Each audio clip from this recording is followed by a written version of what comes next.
मुंबई येथे शिवसेनेची पश्चिम विदर्भ संघटनात्मक बैठक संपन्न।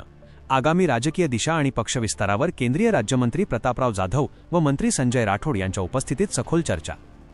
मुंबई असो, आगामी निवडणुकांच्या पार्श्वभूमीवर शिवसेनेची पश्चिम विदर्भ विभागीय संघटनात्मक बैठक मुंबईतील चर्चगेट येथील IMC हॉलमध्ये अत्यंत उत्साहात पार पडली।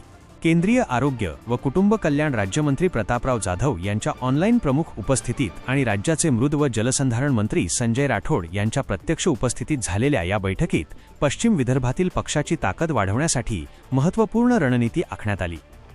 या बैठकीदरम्यान पश्चिम विदर्भातील 5ही जिल्ह्यांमध्ये संघटनात्मक मजबूती आणणे, पक्षाची आगामी राजकीय दिशा ठरवणे, तळागाळातील जनतेशी संपर्क वाढवणे आणि पक्षविस्तार वेगाने करणे यांसारख्या अत्यंत महत्त्वाच्या विषयांवर वरिष्ठ नेत्यांमध्ये सखोल व सविस्तर चर्चा झाली।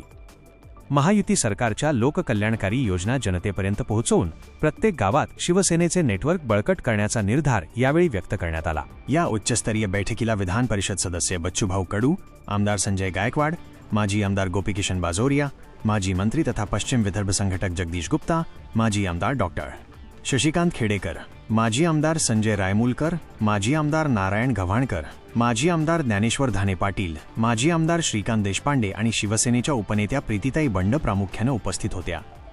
तसेच बैठकीला पश्चिम विदर्भ सहसंपर्क प्रमुख पराग पिंगळे, माजी जिल्हाप्रमुख दिनेश बुब, पक्ष सचिव वैभव थोरात आणि लोकसभा संपर्क प्रमुख संजयजी सोनार यांच्यासह विदर्भातील प्रमुख जिल्हाप्रमुख, तालुका प्रमुख आणि विविध आघाड्यांचे पदाधिकारी मोठ्या संख्येने उपस्थित होते।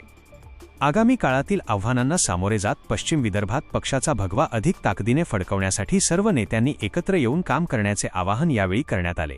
अशा नवनवीन बातम्यांसाठी चॅनलला सबस्क्राईब करा आणि पाहत रहा MH न्यूज मराठी।